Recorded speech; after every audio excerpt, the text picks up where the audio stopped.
Hey y'all, hi. How's it going today? I hope y'all had a fantastic and wonderful holiday season. It's been a while. I want to say it's been like 3 weeks since I sat in this chair, and I gotta tell you, I'm feeling a little nervous. So please excuse me if I have lots of blunders in today's video. But today's video, we're going to be talking about plus size clothing brands that I think for one reason or another will be going away in the year 2023. And I just want to let y'all know as a full disclaimer that I have no inside information. Nothing is written in stone. Everything is hypothetical. It's all my opinion. And we're just going to be talking and shooting the shit here in this video just for fun. So the first brand that I think is going to be going away in the year 2023 is going to be Lane Bryant. And Lane Bryant has been around for a really long time. They have a cult following still to this day. And I remember them being the first brand that I ever purchased from after I gave birth to my first daughter in 2000. So I was shopping there probably around 2001. And I remember their clothes being extremely cute, but my God, were the prices so incredibly high. Like you can go and spend $100 on one pair of jeans. And since that time, the prices have come down a lot and they're running a ton more sales than they used to. So they're definitely more competitive with the majority of mid-range plus size fashion brands. But I find the quality has definitely suffered as well. And I will have a Lane Bryant plus size clothing haul coming up on my channel within the next couple of weeks, which will definitely solidify my opinion on the brand in one direction or another. So definitely stay tuned for that. But yeah, Lane Bryant is definitely on the chopping block. So the second brand that I 100% expect to be on the chopping block for 2023 has got to be, and the reason why I started this video idea in the first place, Romans. Now, if you are unfamiliar with Romans, they are kind of an old school mail order catalog fashion brand that really hasn't changed that much since the 90s. Like seriously, I was like strumming through this magazine a couple of days ago and everything looked like it was right out of 1992, which is kind of trendy, but really and truly it is not. If you see the inside of this magazine. And I can remember a couple of years ago getting a magazine from Romans and thinking they were going in the right direction. They were giving it the old college try and their looks were a little bit more modernized, going towards like a slightly more edgier side. And I use slightly with a lot of emphasis here because it does cater to like an older demographic. But for a while there, they were pushing out really interesting like faux leather jackets and intricate sequin t-shirts. And it just made me want to give it a second look. And I did. I purchased a lot from them. I even featured some things here on my channel. If you've been here for a while, you might remember that. But you know, over the course of the last few years, they have kind of conformed and retracted back into their old, very comfortable, humdrum, like very matronly silhouettes, which is really a shame because they had a lot of good things going on, which kind of bleeds into our third and fourth brands that I think are going to be going away for 2023, which is going to be Women Within and Catherine's. Which, you know, I don't want to besmirch too much because for one, my mother-in-law absolutely loves Women Within, and I hear that their intimates is where it's at. Like that's where the cult following is because their intimates are so good. They have a lot of brands, a lot of like, you know, bra brands and underwear brands that are really good quality from what I hear. But everything else that they have on their websites and their magazines is going to be that same regurgitated, same recycled fashion that's expensive and that you could find from the 70s, 80s, and 90s and still in the magazines today.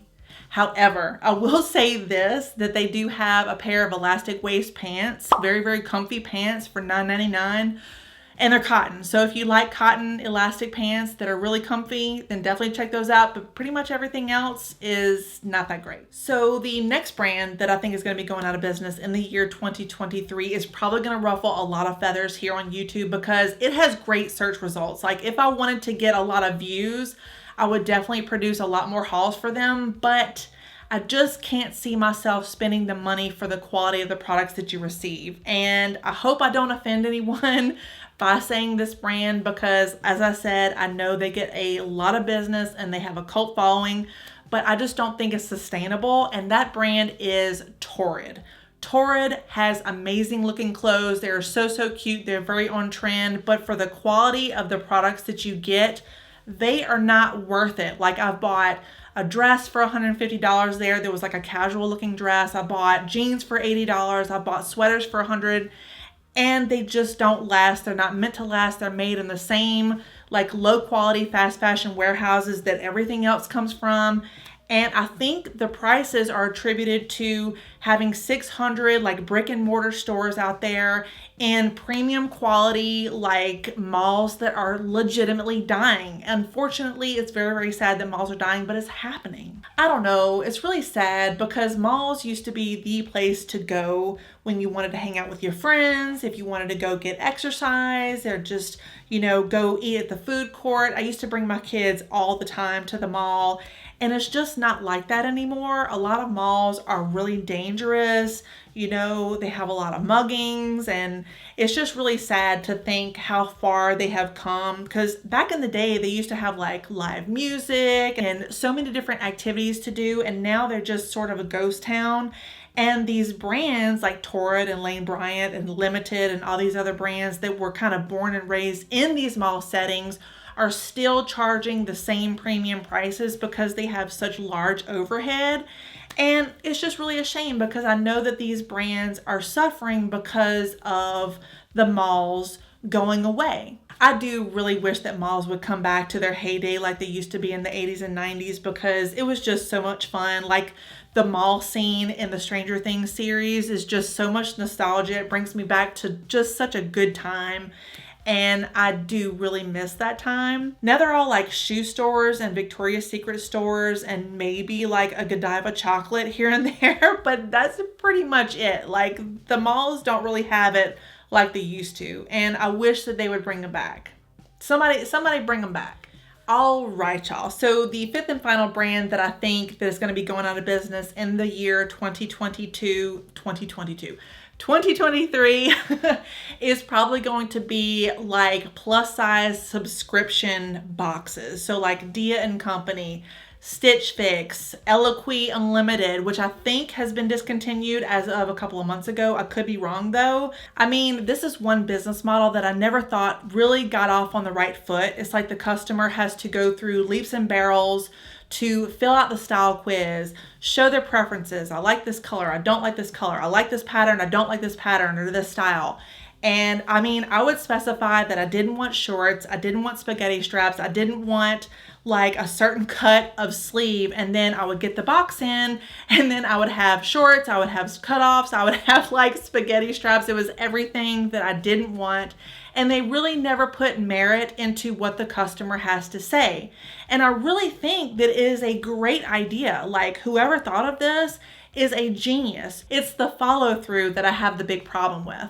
And also another reason why I think they're not going to last is because a lot of people like myself are going to have to start cutting the fat when it comes to their budgeting. And a lot of people don't have the money to pay for the styling box and the styling fee and then the shipping and then the return shipping. Of course, a lot of those don't have shipping charges. It's like free shipping. But whenever they get their box in, a lot of the products that they included in the box are way out of their price range, even though they indicated their prices they were willing to pay in the styling quiz. They're still out of their price range. Like I know Jen Love's Reviews or Jen Love here on YouTube, she gets Stitch Fix and it's like extremely expensive. If she wants to keep anything, it's like $100, $200 for just a couple of things. And so it really isn't worth it at the end of the day. When it comes down to it, you could probably get the same quality things at your local JCPenney or even at your local Walmart, and it's going to cost a lot less. In this case, the burden outweighs the benefits, and that's why I don't see them lasting. So I would love to know y'all's thoughts and opinions and brands that you think may or may not be going away in the year 2023. I was going to say Universal Standard because the prices are like so expensive, but they do have some good stuff, so I just left them off the list. But I would love to know your opinions down in the comments down below, and that is going to do it for this video. So thank y'all so much for watching. I always appreciate each and every one of you. Please stay safe and stay healthy, and I'm going to be seeing y'all very soon. Bye!